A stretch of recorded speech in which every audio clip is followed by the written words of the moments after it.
What's happening? This Iron Man from the music group The Lottery, Showtime Records. And on this glorious April 13th, 2018, I bring to you my daily views. Everything concerning the NBA from my point of view. Now, since the regular season ended about a day and a half ago and playoffs start tomorrow, this is the awkward in-between time when teams that did not qualify for the playoffs, they start to review the season they just had and start making decisions about the direction they plan on going into. A lot of coaches will be on the hot seat due to the fact they had underachieving seasons where they disappointed, which brings me back to a while ago. Timberwolves were without a coach and they were looking for a coach, not just any coach. They were looking for a coach with a name. They were looking for a coach with some buzz, with some pull in the coaching community in the NBA. Someone with some cachet that might attract, players that would want to play with him.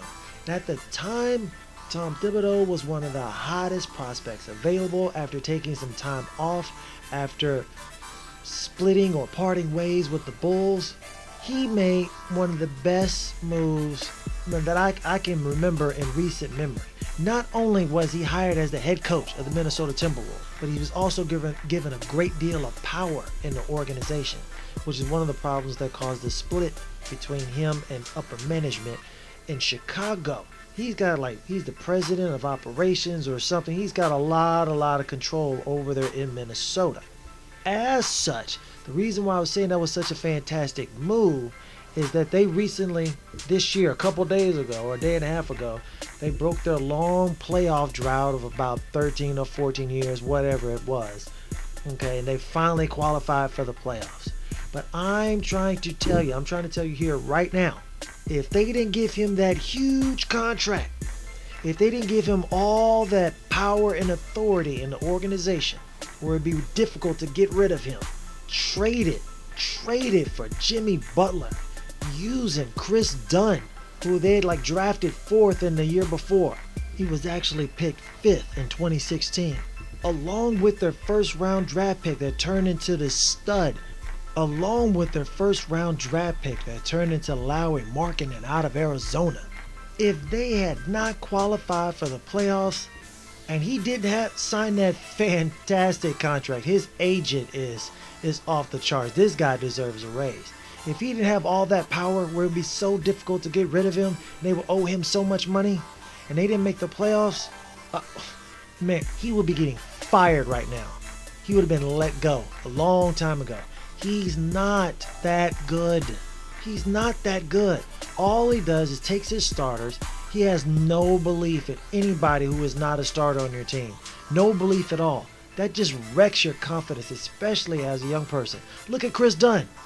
Couldn't do anything over there. He was just shell-shocked. We was like, oh, this guy's a bust. He gets traded over to Chicago, and they're not much better over there with their management. I mean, they definitely treat their coaches and their star players just off the wall over there.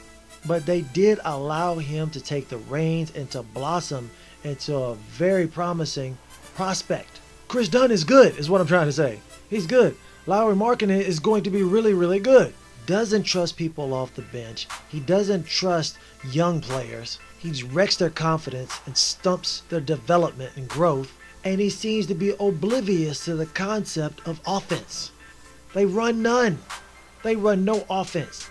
He just relies on superior, offensively gifted players to just make individual great plays, a la Derrick Rose, and a bunch of other players that are just strictly playing defense because they're limited offensively. Got to get rid of this guy, or at least have an offensive coordinator. That's not what it's called in the NBA. Just the assistant coach who focuses on the offense.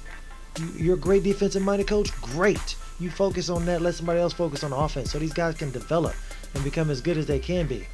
Why bring the ceiling down around them? Doesn't make any sense. Which segues right into the news that the 2-year coach of the New York Knickerbockers has been relieved of his duties. His name is Jeff Hornacek.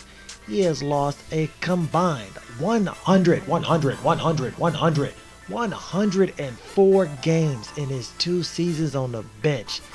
That's outrageous. I was just talking to my homie Gabe at the gym, talking to Gabe up there while we're hooping, telling him, because he's a New York native. He is a diehard New York native. And I was telling him they needed to get rid of Jeff Hornacek. He was like, oh, he wasn't all for it. But I was like, man, you got to get rid of this guy. You have got to get rid of this guy. It's not that he's, a horrible coach, but you need to move in a totally new direction. And he does not fit that direction at all. He should not be the captain or the steward of that ship. Please get rid of this guy. And they have done that. Like I said, I don't think he's a horrible coach, but I just think it's just bad feelings over there. There's no hope over there with this guy as the captain of the ship. You got to get new hope in there. They finally got rid of this guy, Phil Jackson, who was stealing money from Dolan, who was one of the worst owners of any sports franchise ever in the history of owning sports franchises. Giving somebody $12 million a year, and they've never even done the job before, and then they hardly even show up to the facility to do their job. That's outrageous. Then he hires Derek Fisher, and I am a lifelong Laker. I love Derek Fisher. Man, did he hit the jackpot? What was that, Gloria Gavon? Man, this guy, hey, I'm not mad. Whatever he's got, this guy is doing it. Because not only did he moved right out of his playing career, moved right into coaching with no head coaching experience. Then he got like $4 or $5 million a year, which is a hefty salary, even for a veteran head coach. Then he just moved right on in on Gloria Gavon, who is fine out of this world. I salute. I'm doing my air salute right now to Derek Fisher, because he's getting to the bag in every way possible. So kudos to you, my friend.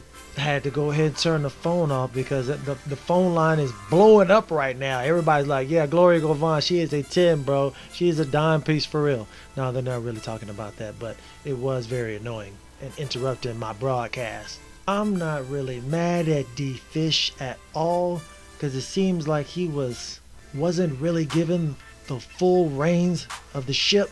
I guess you wouldn't really have reins on a ship. You would have a steering wheel, but I think you get the daggum point. He was brought in there to be a puppet, somebody who wouldn't question the judgment or the actions of Phil Jackson. But they got rid of both of them. D-Fish still got paid. Phil Jackson still got paid. Jeff Hornacek was already tainted from being forced to run the triangle offense, which doesn't work if you don't have Kobe and Shaquille O'Neal or Scottie Pippen and Michael Jordan running it. At least not with today's players. They've now got team president Steve Mills and general manager Scott Perry. They're handing them off the reins. And this was the first major decision that they had to make. And they did that. Good luck to Jeff Hornacek. But now people are speculating who the next head coach will be. Of course, my first thought that came to my mind, old New York guy by the name of Mark Jackson. ABC, ESPN's own Mark Jackson. Hand down, man down. Mama, there goes that man. He was an excellent head coach for the Golden State Warriors. The guy that brought them up from mediocrity, if you could even call it that. Had 3 winning seasons in a row, I believe, where the win total escalated each year until he won like 50 games, and then he promptly was let go. He was an excellent coach, excellent motivator. From listening to him broadcast over the game, you can see that he's got a good mind for the game. Unfortunately, upper management and himself, they were not on the same page, and when that happens, you know who's going to win out. So that's why he was put out. Steve Kerr was like, hey, I'll take over that. You built something fantastic, and I'm going to come here and reap the benefits and the reward. Mind you, I'm not mad at Steve Kerr. This guy has given all praise and thanks and responsibility to Mark Jackson from turning it from nothing into something that was fantastic. He just came in and, basically just put the icing on the cake. But he gave all praise and credit due to Mark Jackson, so I'm not mad at that at all. But he has got to be. Play for the Knicks. He's got to be. Gotta be one of the guys to get that. You hear what I said? He played for the Knicks and played very, very well. He would immediately give a jolt of hope, excitement, enthusiasm into the New York community, which is like the largest media spot in the entire world, or at least in the United States.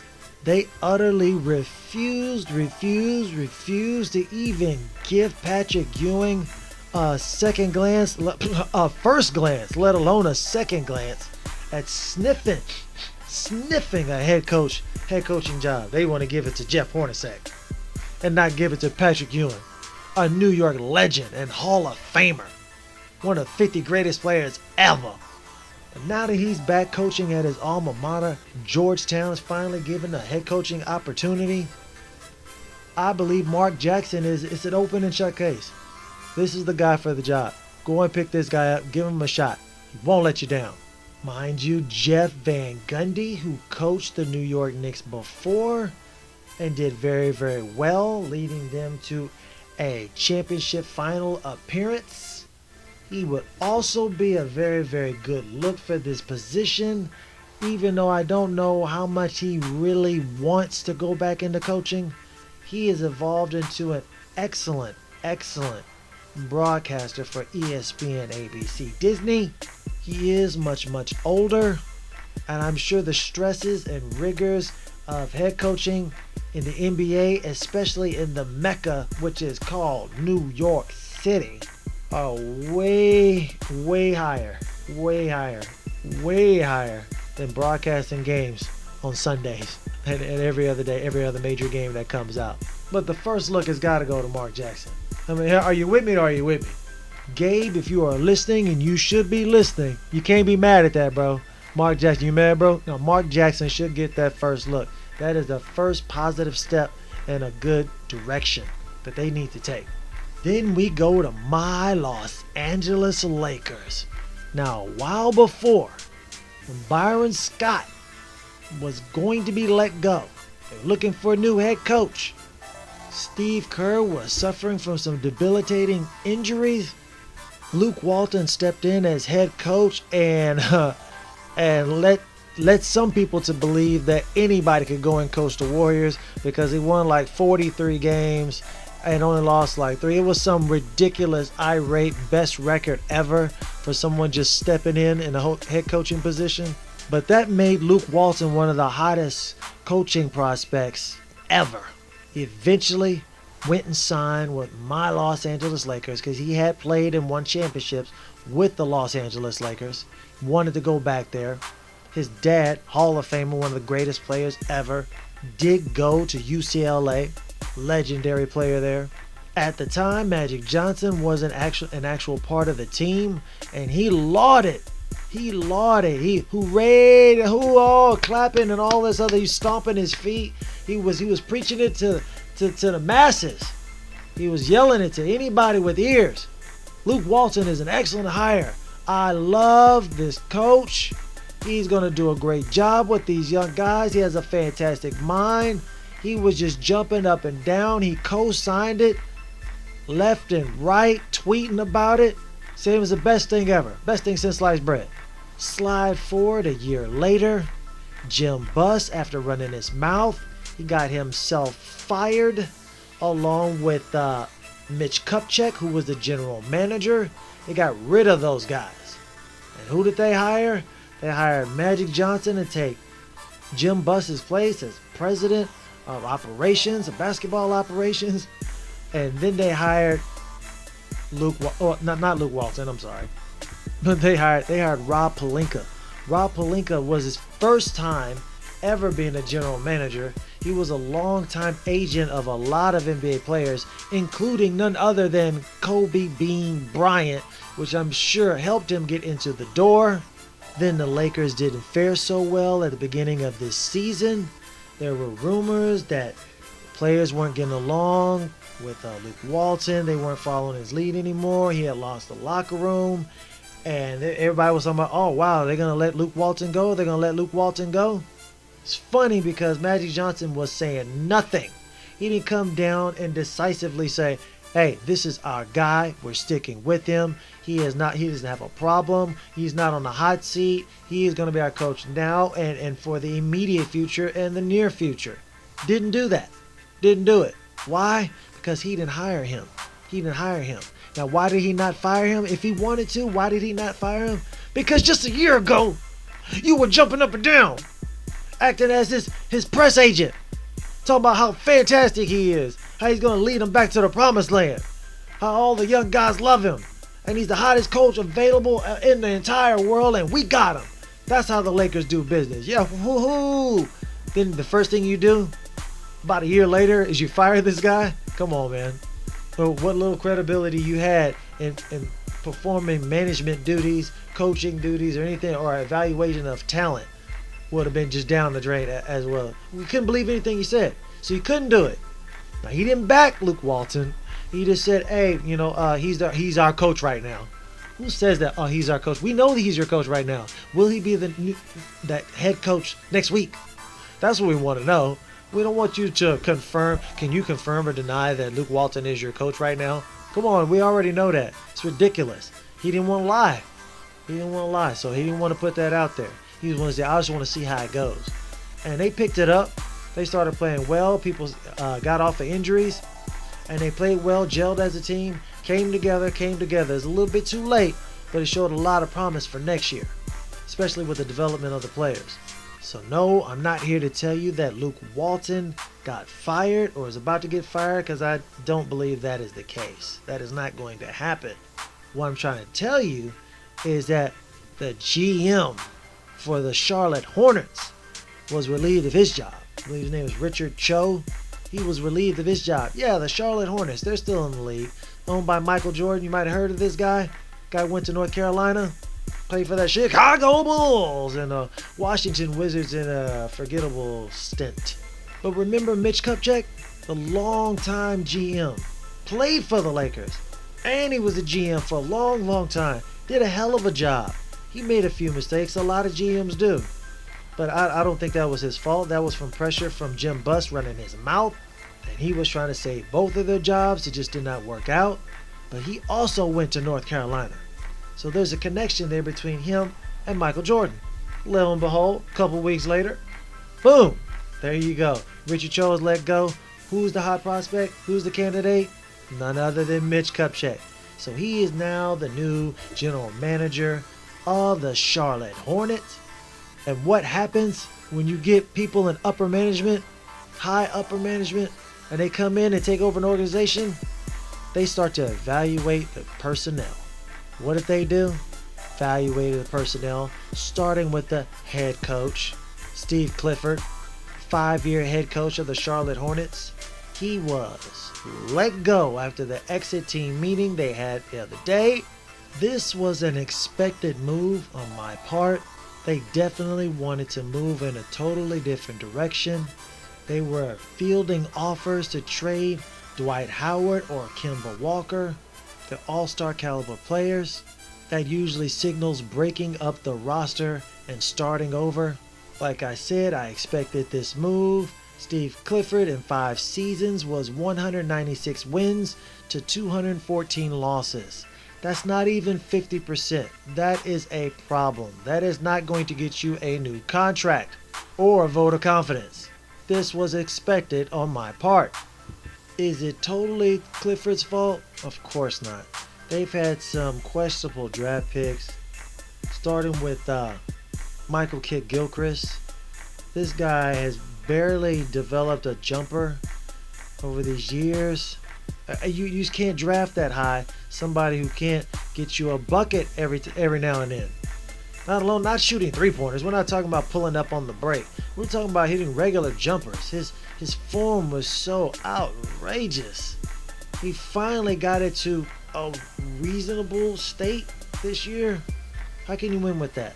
And then you give out these huge contracts to, at the time, they thought were good, but that's only if they're available to play. These guys have been hurt for the majority, at least of this year, and the injuries have been devastating. The only person they had was, man, Dwight Howard, who was balling out of control under the radar, who had an all-star caliber season. They slept on him because he's in Charlotte. Nobody watches those games. But like I said, this move was expected on my part. When upper management comes in, they want, if their job's going to be on the line, they want it to be on the line with their guys. People that they chose. Win or lose, they can be happy with it because you chose them. I'm not going to get fired over somebody else that I did not hire. That doesn't make any sense at all. Then we move over to the Orlando Magic, whose head coach Frank Vogel had come to fame in large part because of his great runs, I believe about 3 or 4 years in a row, with those Indiana Pacers against the vaunted Miami Heat. They just could not get over the top of those guys. We had the end of Danny Granger. We had the first years of a blossoming Paul George. We had Lance Stevenson blowing in the ears of LeBron James. We were introduced to verticality, perfected by Georgetown alum Roy Hibbert. The Orlando Magic actually started the season off hot this year. And everybody thought they were going to be great. Then they had some team issues. And then there were some injuries. And like everything else in life, the percentages came back down to earth like they're supposed to be, because they really aren't that good. And he suffered because of it. I don't know how good they thought he was going to be with the personnel that they have on the roster. Not an all-star to boot. But in 2 seasons, he was 54 and 110. Ouch. After that hot start this year, they finished off the season a dismal 25 and 57. So that's how they justified letting this guy go. The team wasn't that good last year or this year. How are you supposed to coach that into victories? You can only do so much. You need the personnel. At some point in time, you got to have the players. You got to have good players if you want good results. He has also been relieved of his duties. Then we had the weird story of Jason Kidd with the Milwaukee Bucks, who was let go early in the year, about halfway during the season. He had the support, the unwavering support, the staunch support of his superstar forward, all NBA type player, Giannis Antetokounmpo, fired after 45 games into the season. His 4th year with the Milwaukee Bucks. NBA assistant Prunty was named the interim coach for the remainder of the season. And what'd they do? You thought they was going to take off? He was like, oh, it's Jason Kidd's fault. He's trash. He's a terrible coach. They promptly went to 21 and 16 to finish, making the playoffs. 21 and 16.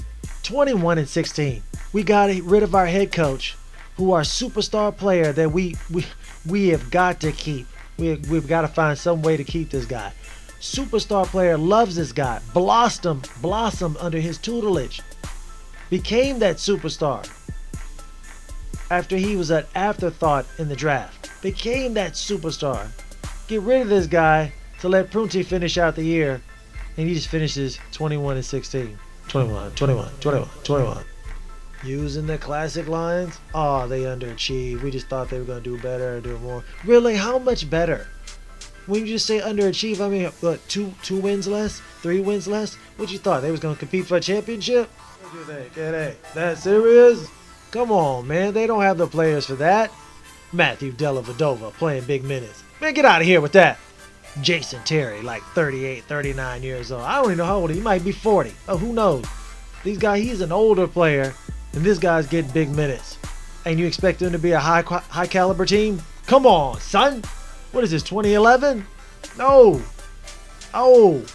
This is not the Jason Terry from the Dallas Mavericks that won the championship over the Miami Heat. Well, LeBron James shrunk from the clutch moments. Couldn't take the pressure, but that's another story.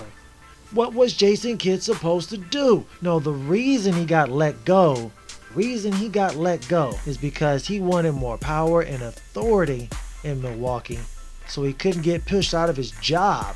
No one wants to have to succeed under somebody else's decision making. So he wanted more power and authority. They didn't want to give it to him, so they clashed and butted heads with upper management. You know what happens when you clash with upper management? Who's going to win? There's only going to be one winner. In the end, there can be only one. But who will become the permanent head coach of the Milwaukee Bucks? Good luck with that. It's a small market that no big-time free agents want to go to.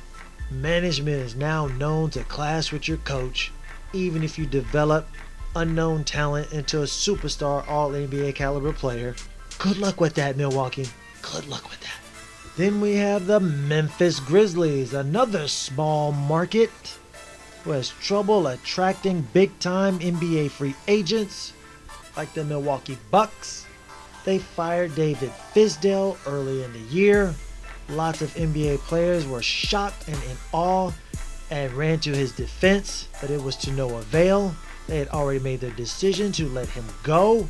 That is the same. Oh, they let JB Bickerstaff become the interim coach for the rest of the season, which ended a day and a half ago.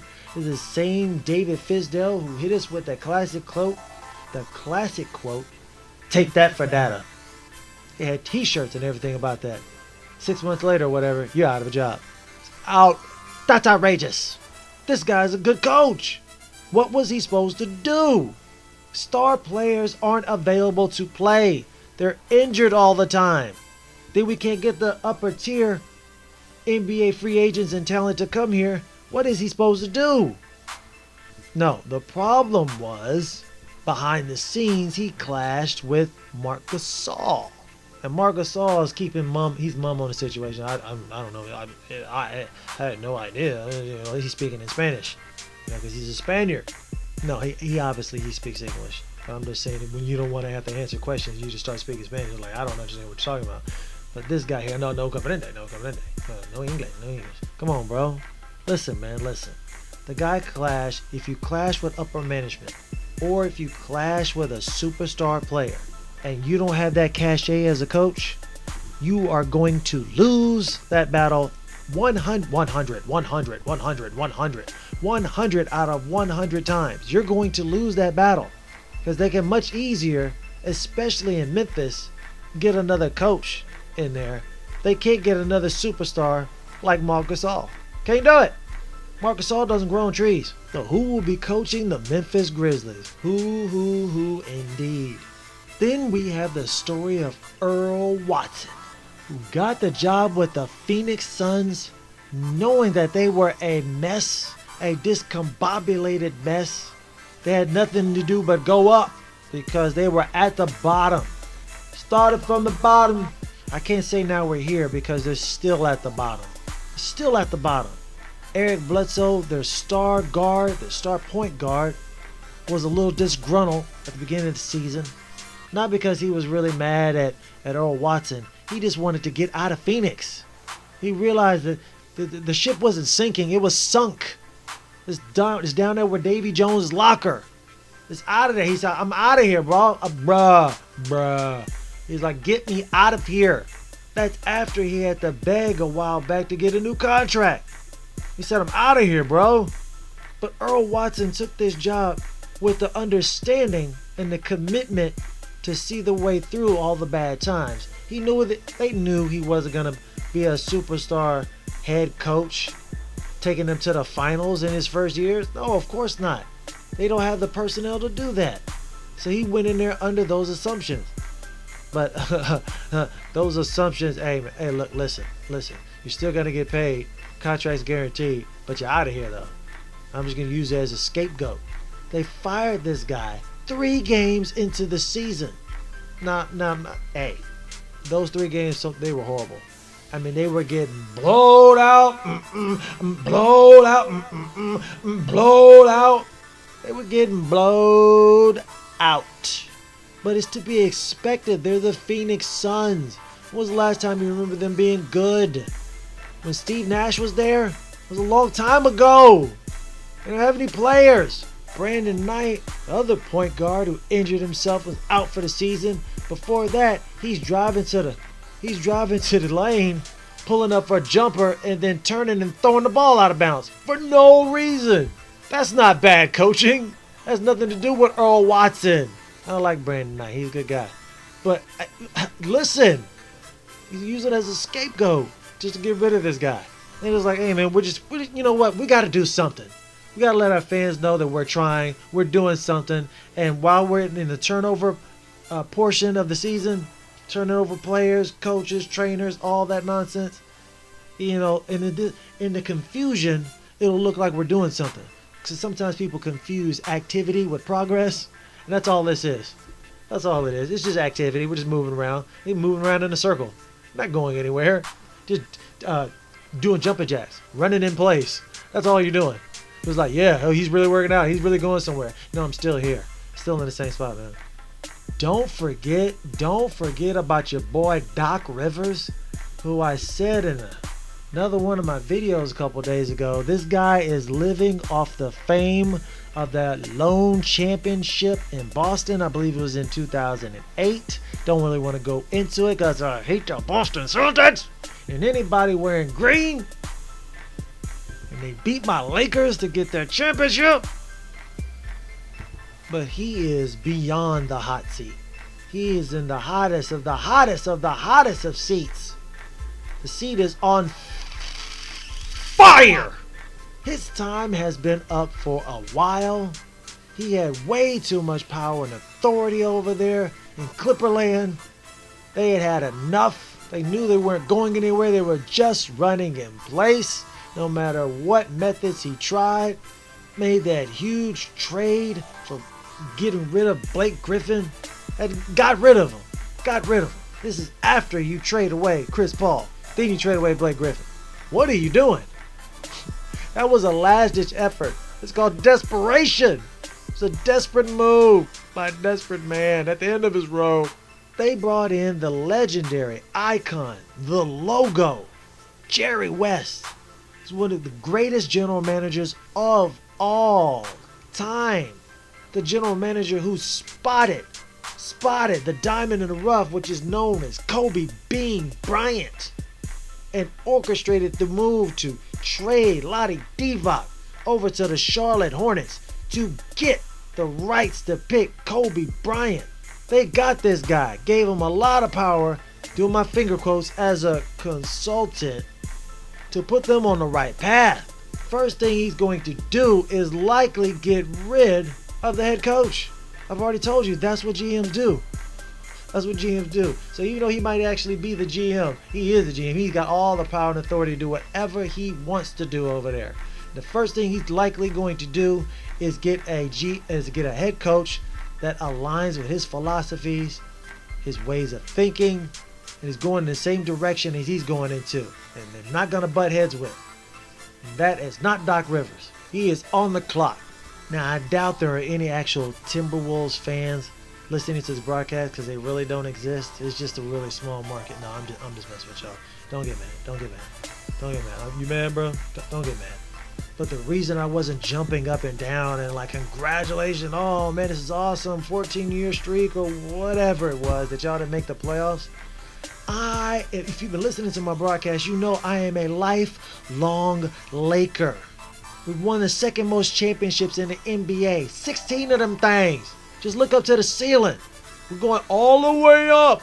Nothing can stop me. Just look all the way up. Look at all them banners up there. You don't see any banners for division titles. You don't see any banners for conference titles.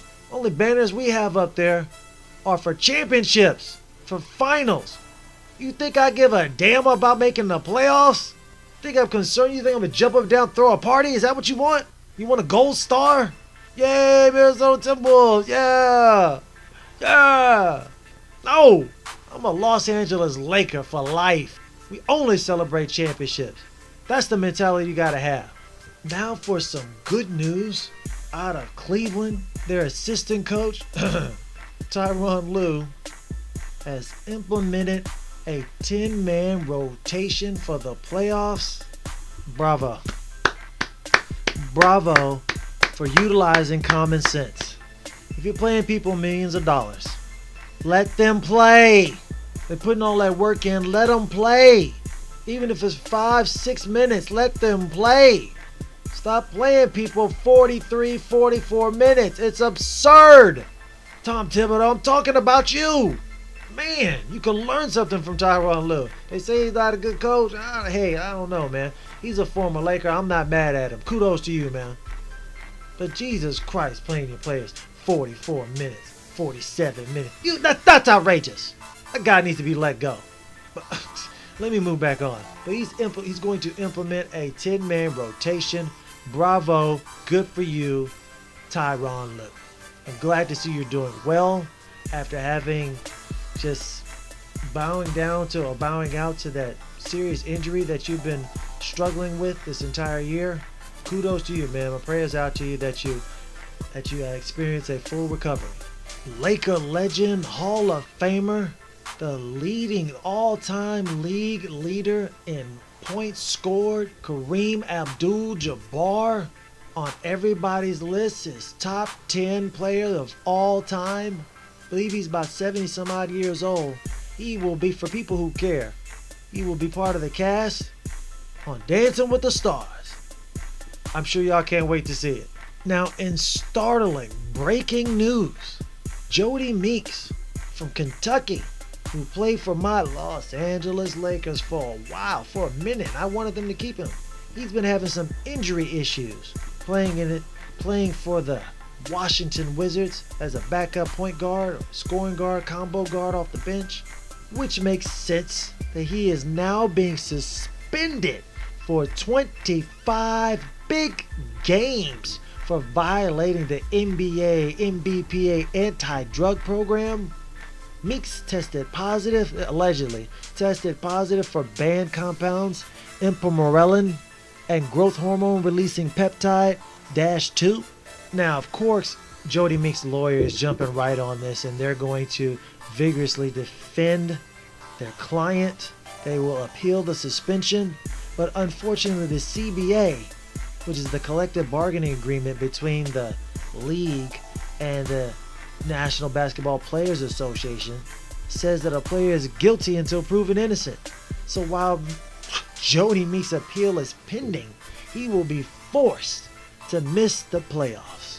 Wow, that is a huge blow, a huge blow to the Washington Wizards, especially with John Wall just coming back and recovering from injury himself. Now, which makes me wonder, well, actually, everything starts to fit into place, because I believe it was yesterday, I saw the Washington Wizards had signed veteran guard Ty Lawson. And I was like, man, why did they just all of a sudden sign Ty Lawson? Last day of the season. Why'd they do that? And why did they got Tomas Satoransky? You got Jody Meeks. John Wall is back. I think they knew what was going on. They knew this was going to happen. They were informed earlier, and they had to make arrangements. And that's why they got Ty Lawson up in there. Good luck to him. Good luck to whoever's right in this case. Anybody else who's using growth hormone or suspected James. Anybody else who's thinking about using those or suspected using those, man, you might want to tighten up. Might want to tighten up security wherever you're doing that. Clean up that paper trail, because eventually whatever is done in the darkness will come to the light. After colliding with the #1 overall draft pick in 2017, Markelle Fultz, Joel Embiid had a fracture on his orbital socket. That's why he has been out the last couple of weeks, trying to get that to heal up. It is likely that he will not be ready for the first or second game of the first round. May even miss the entire first round. But when he does come back, whenever that is, he will be wearing a mask. As such, he has changed his name from The Process to the Phantom of the Process. We are familiar with these masks. We've seen Kobe Bryant. We've seen Uncle Drew, Kyrie Irving. Speaking of Kyrie Irving, the saga of Kyrie Irving, my video will be coming out later on. Please check it out. You will not be disappointed. Promise you that. It's well worth the wait. But Ben Simmons will have to see if he can continue to lead the team to the promised land without his co-rider, his co-pilot, Joel Embiid, at least for the foreseeable future of the first round. Now, last but certainly not least is the story of Brian Davis, Who is Brian Davis, you may ask? He is an 8-year veteran broadcaster for the Oklahoma City Thunder. By all accounts, he is an extreme professional, good at his job, dedicated to his craft, and being the broadcaster calling games for the Thunder. He has seen some fantastic, sensational plays from sensational players, the likes of Russell Westbrook, Kevin Durant, Durantula, James Harden, Serge Ibaka, as they call him over there. So as much as I'd love to give people a second chance or the benefit of the doubt, it's always best to at least try to give them the benefit of the doubt.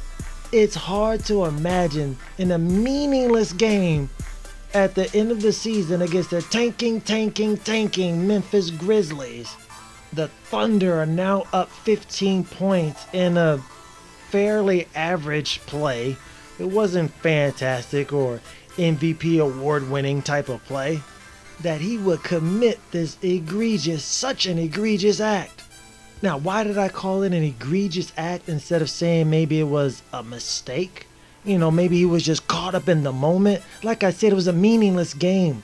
The last day of the season against the tanking Grizzlies. You're now up 15 points. They're not even trying to win. They want to lose. It was an average play, a run-of-the-mill play, especially for such a phenomenal superstar player like Russell Westbrook. This was nothing to write home about. He had plenty of time to think about it. It wasn't in the heat of the moment. This wasn't Game 7 of the NBA Finals. This wasn't Kyrie, Uncle Drew Irving pulling up on Steph Curry to help the Cavaliers bring the first NBA championship or championship of any kind back to the city of Cleveland in like over 50 years. This wasn't that. It's a game against the Grizzlies. I can't give him I can't do it. I can't give him the benefit of the doubt. But I'm gonna let y'all listen to it yourself and let you tell it. Now, this egregious act was something that the broadcaster said as he called the game. Now, I gotta tell you, I gotta be honest with you. Now, as a child growing up, this is a phrase that I heard on countless occasions. A lot of other minorities may have heard it as well, especially if you lived around grandmother or grandfather in a very, very small town. If it was country, anyone over the age of 50 has probably said it before.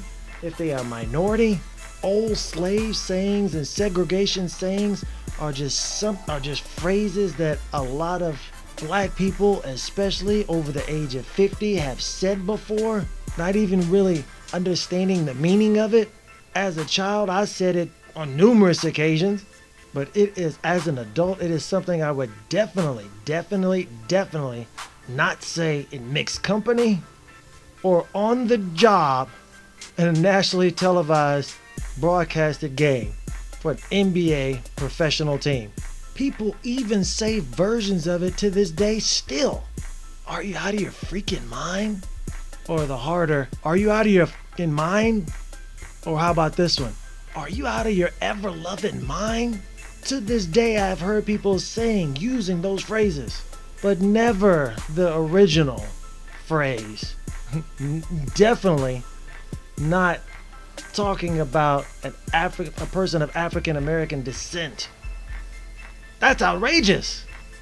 Let me go and let you listen to it. Russell looking for Ferguson in the corner for three. Westbrook is out of his cotton-picking mind. One more time, just in case you didn't catch that. Russell looking for Ferguson in the corner for three. Westbrook is out of his cotton-picking mind. This guy, in the words of Stephen A. Smith, had the unmitigated gall and audacity to say out of your cotton-picking mind about a player of African American descent on a nationally broadcast NBA game.